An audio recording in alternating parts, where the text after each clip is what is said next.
Hello students, this is Suganti, Assistant Professor, Department of Biotechnology, Vistas, Chennai. In this class, we are going to see in detail about types of RNA. So I think you all know that there are three different types of RNA, mRNA, messenger RNA, ribosomal RNA, rRNA, then transfer RNA, tRNA. So before entering into the different types of RNA in detail, you must know for what you have to study these types of RNA. So you must understand the central dogma of molecular biology, um, and how the genes are expressed into protein, and and how the characters will come from protein. So the characters is nothing but it's how an organism looks and its physiology, and it's about the its ability to fight infection and even its behavior. So for all the things, after the transcription in translation mechanism, the mainly the tRNA will come and help for the addition of the amino acid to the active codon. So and also you must know this messenger RNA will be transcribed from the DNA during the transcription process, and the ribosomal RNA. So all the things, these types of RNA, mRNA, tRNA, and rRNA is very basic before entering into the gene expression studies.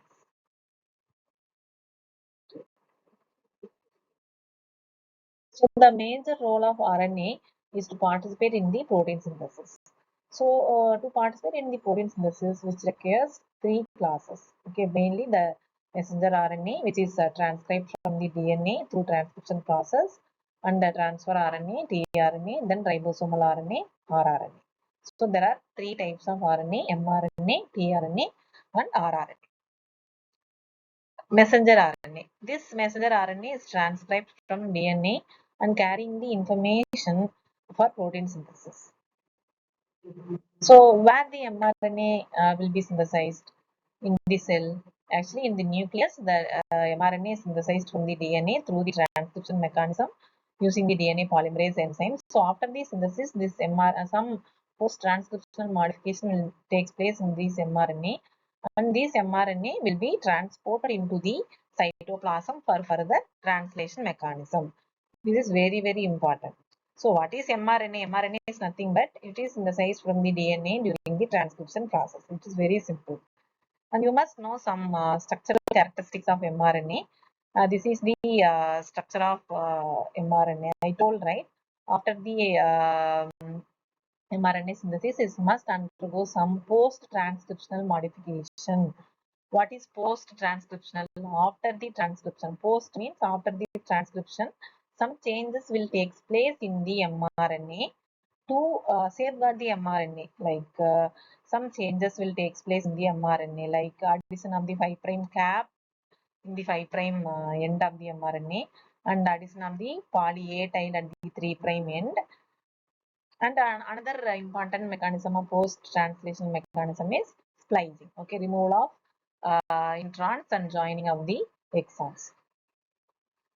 So the exact the active mRNA will be like it contains the 5' cap and 3' poly A tail, and after the splicing mechanism. Next, we will see the structural, and this is structural characteristics. So, for what these structural characteristics are added into the mRNA means, excuse me, the 5' 7-methyl guanosine triphosphate cap. This modified guanosine group will be added to the 5' end. This cap is involved in the recognition of the mRNA by the translating machinery. And also this capping will help for the stabilization of the mRNA by protecting the mRNA from exonuclease degradation. So the mRNA must be containing the 5' capping and 3' polyA. Next one is transfer RNA, tRNA.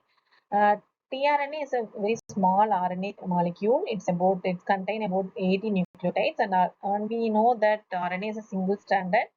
In this structure, you can see this RNA is folded, and it looks like a clover leaf model. That's why we are telling that tRNA is a clover leaf structure. What is the main function of tRNA? Transfer the specific amino acid to the growing polypeptide chain at the ribosomal site of the protein synthesis during the translation mechanism. Next, we will see in detail structure of the tRNA. Okay, this is the tRNA structure.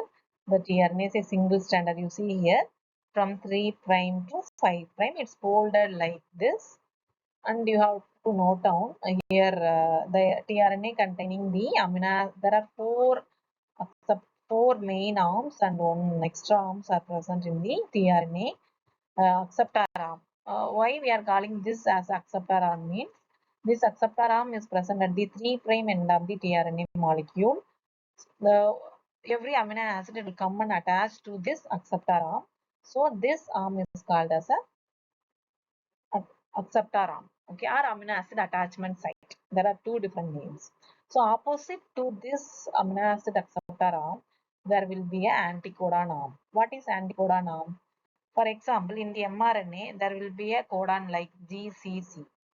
So, if the mRNA finds the opposite codons like CGG, so automatically this anticodon, this arm is called as a anticodon arm.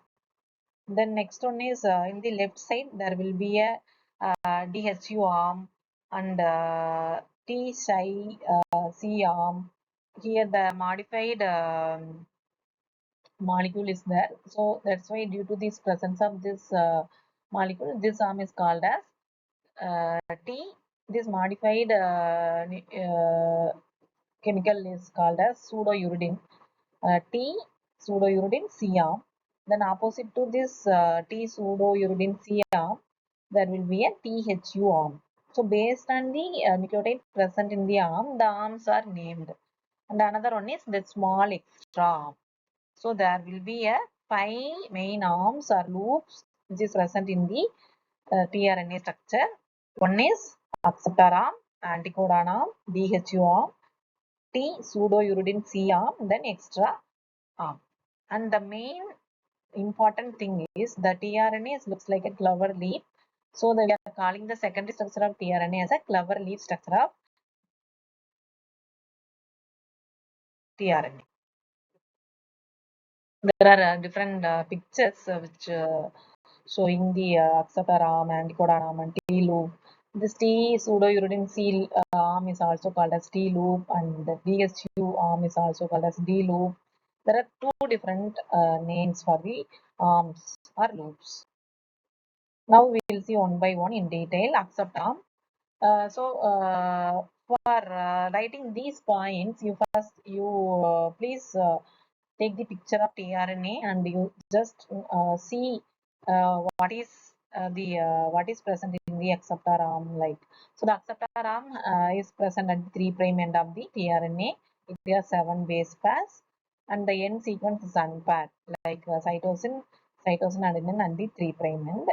And 3' hydroxyl group terminal of adenine binds with the carboxyl group of the amino acid. So the main function of the acceptor arm is to binding to the amino acids. So the 3' hydroxyl group of the adenine will bind to the carboxyl group of the amino acid. That's why it will take the amino acid to the growing polypeptide chain of the mRNA. So after binding of the amino acid to tRNA, the structure of tRNA is called as amino acyl tRNA. Next one, anticodon arm. So automatically we know that anticodon arm is present opposite to the acceptor arm. The base pairs is 5 base pairs long and it will recognize the triplet codon present in the mRNA. So you don't mug up these points. You just see the picture or you first draw the picture. Then by seeing the picture, you can easily write down the points. So automatically the base sequence of the anticodon arm is complementary to the base sequence of the mRNA codon. How it will binds to the codon and anticodon will bind means by using the hydrogen bonds. The next one is DHU arm and T pseudouridine arm. These arms are not plays a very important role, but still it has some function like this DHU arm. It has a 3 to 4 base pairs length and it serves as a recognition site for amino acid tRNA synthetase. Where this enzyme will come means during the translation mechanism, after the addition of the amino acid one by one, this site will serve as a recognition site for the enzyme, that is amino acid tRNA synthetase. What is the function of amino acid tRNA synthetase? It will add the amino acid to the acceptor arm. And next one is T pseudouridine arm. Automatically the pseudouridine base is present in this arm, so this arm is called as T pseudouridine arm, and you can write it as it opposite to the DHU arm. And what is the function of this T pseudouridine arm means it is involved in the binding of the tRNA to the ribosomes. So all these are will helpful for the translation mechanism. So tRNA structure is over. Next we will, one more thing, the extra arm. Extra arm is about 75% of the tRNA molecule possess this short extra arm. Some tRNA molecule does not contain this extra arm. It about 3 to 5 base pairs. Mostly if this extra arm is present, the tRNA belongs to class 1. Mostly this extra arm does not play any role in the transcription or translation mechanism. This is simply present in the tRNA molecule. Next, ribosomal RNA. So the mRNA is over. Then the structure in detail about tRNA is over. The next one is ribosomal RNA or rRNA. This rRNA molecule are produced in the nucleus and they are transported to the cytoplasm. Okay, this is produced in the nucleus and transported to the cytoplasm, and it will combine with 10 specific proteins to form a ribosome. So for forming a ribosome, this ribosomal RNA will come and help from the nucleus to the, it actually is synthesized in the nucleus and transported to the cytoplasm. This ribosomal RNA also will help for the translation mechanism by forming the ribosome molecule. Okay, that's all about the different types of RNA. This very important before entering into the translation mechanism. Thank you.